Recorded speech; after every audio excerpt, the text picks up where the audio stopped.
see what else we have here. All right, fill in the blank. Creativity is a... Creativity is a gift. Oh, okay. Why? It's a gift. It's being able to create something, and creative, I think, can be done in just about any line of work. It's a lot of problem solving. Mm-hmm. And you learn that, especially in marketing,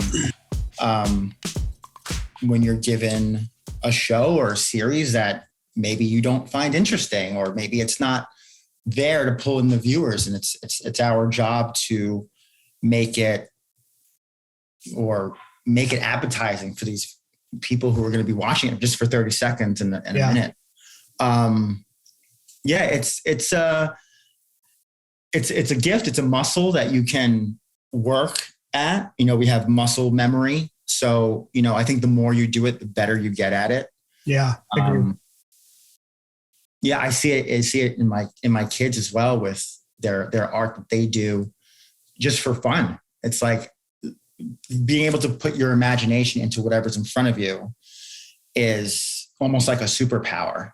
And it's a team effort, especially when we get into our level with television and animation, and but every person can put their ideas into this problem that you have to solve, and that's where creativity comes in. Is everybody creative? Does everybody have the gift of creativity? I think you can learn, especially from a young age, how to be creative and how to think creatively. Mm-hmm. Something breaks, and or there's a timeline that you have to get stuff done on. That's when that creativity is going to come out, and you're going to figure out a way to do that thing in the timeline you're being asked to do it in. Mm-hmm. Or I think plumbers can be creative. Novelists creative, and the songwriters, and the guy who's spackling the walls, he or she. I mean, that you have to be creative to solve these problems in front of you. Yeah. I think there's this notion that gifts, we'll call them gifts, talents are, given out, or somebody has and somebody doesn't have, the ability to do X, Y, or Z. I think creativity is one of those things where I think everybody's born with a natural sense of wonder. And I think wonder leads to creativity. Mm-hmm. I think as we grow, and how that wonder is fostered or not fostered can either allow creativity to flourish and blossom, or it can stifle it. Mm-hmm. I think that's where, as adults, you can it either shows, and it's like, there it is, or it's really buried deep down and you got to pull it out with the shovel, Yeah. As you get older, it's so important to keep fostering that creativity, mm-hmm. keep watering that seed. Even though you think you're done growing, you have to, read that other book and watch that other movie, get out of your comfort zone. Yeah. Well, how do you foster that? How do you grow your creativity? That's a good question. I keep watching lots of different movies. I know that's one of the reasons. I'm a big reader too. So I will get into reading a book, and I won't be able to put it down because there's just something in there that's just holding my attention. And I didn't think of something like that. Or this guy is hilarious. I'm gonna use his way of thinking and his rhythms and his jokes to maybe put into my next promo. Yeah. I would say those two things, and even thinking on your feet with board games with your family. There's oh yeah. My kids are old enough now, so I can play certain there's Cards Against Humanity Family Edition. Mm-hmm. So it's, we've all played the adult edition, but the family edition is such a fun time. And watching my 8-year-old kind of pick the funniest card for him and then sharing that with the family is such a fun time. And even moments like that, just, I'll take pictures of the stuff he'll come up with. Yeah. Between the black card and the white card, I'll take a picture because it makes me laugh, and that I'm probably going to come back to that picture and it's going to spark something, you know? It's amazing. It's amazing what family and kids and brothers and sisters, when you all come together, what comes out of those things. I mean, that's how the name of Hugo came about. You know, my brother and I sitting around the dining room table, you know, just spitballing. And it's just very interesting what happens when you get those entities together, especially when there's that comfort and real closeness that that you get from family. So I like that. That's cool. Yeah, it goes back to the creative mischief. You know, it starts with the family. You know, the good thing about having, you know, a family that is into that creative mischief and that positive mischief is that, you know, you're not going to be fired from your family. You know, you're all trying things out. And as you're getting older, you're kind of morphing this kind of, I don't know if it's sarcasm is the right word, but you're this timing, the sense of timing and the sense of, you know, going just to the line and maybe not crossing it. And I could say this to my brother, and I think my dad's going to find this funny tomorrow. And that stuff happens, and you use it with your friends and your coworkers. Yeah, you're absolutely right. Oh my gosh.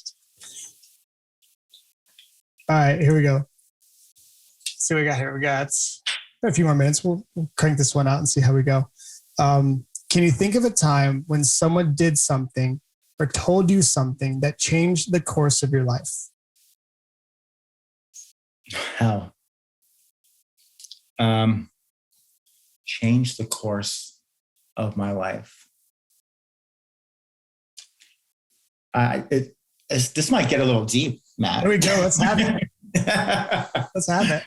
Yeah. So I, for a long time, and I still do, I suffer from depression and some sort of anxiety, but depression would be the main culprit. And I think that going to therapy completely changed my life. And recognizing that this is something that A, you can talk about, and B, doesn't make you weaker for reaching out for help and talking to somebody, a professional, about it. Yeah, I mean, that would be the biggest advice I've ever received. And, you know, I am very lucky. I had this amazing wife that supported me. And we were dating at the time, and she supported me all through that process. Yeah. And I think having somebody you love and respect, from your core of yourself, to give you that nudge to say, you know what, you're a great person, but you can be completely in control of your life from here on out. If you kind of just go talk to somebody and you open your mind out to maybe, you know, medication and things like that. So it's actually great that we can talk about stuff like this now. So I think maybe 20 years ago, it was kind of like,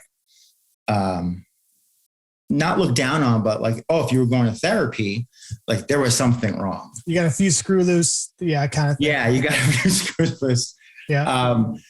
Yeah. And there's nothing wrong with tightening those screws. And there's a great kind of line I heard a couple of years ago that really helped change my life. And the line was, you got to treat yourself as somebody who you were responsible for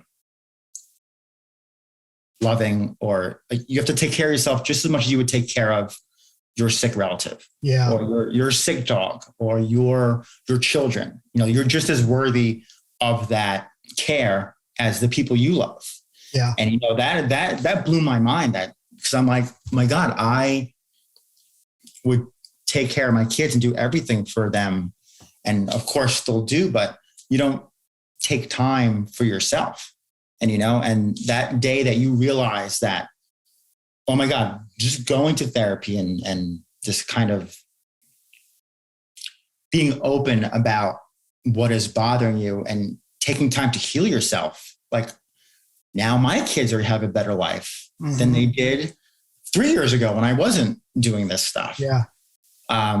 So yeah, I think that was my very long answer. That's a great answer though. I mean, I think that, and we've talked about it. You and I have on projects, and I've talked about it with a lot of other people. I'm a huge fan of therapy, huge fan of it. I think it's terribly important for everybody to have some place they can go. It doesn't have to be official counseling, therapy, psychologist, but some place that you can go to have an unbiased response to what's going on in your life. You know, and someplace that you feel safe to just to talk, to open up. You know, as things get, you know, more serious, depending on what you know, it's all case by case, of course, but like certain people have certain things that they're better at and can help us deal with things. I'm a big fan of it. So I love that. The last question I asked you is probably the one that has the most meat to it. The one that has like the real life lessons, you know, that to me that's what this is all about. You know, I love hearing life lessons from people who are doing the same things or different things. And they're, you know, we're all going on the same journey together, you know? So that's a really good one. They heard it, folks, from Charles. Get your butt in therapy. Uncle Charles says so. That's right. So do we want to plug anything before let you get back to work or wrapping up your days, or should we stalk you on Instagram, or any shows or things you guys have going on over at the A and the E? Wow. Yeah. We always have a lot of stuff going on. I'm on Instagram, Beardo and the Beast. It's me and my wife. I'm the Beardo. She's the Beast. And she finds that joke funny now, but in the beginning it wasn't. She finds it funny. That's awesome. Charles, thank you very much. This was awesome. Ladies and gentlemen, Charles Barron, senior writer producer, A&E. So look forward to catching up again sometime soon. Yeah, this is fun. Thanks, Matt. Awesome. Thanks. Talk later.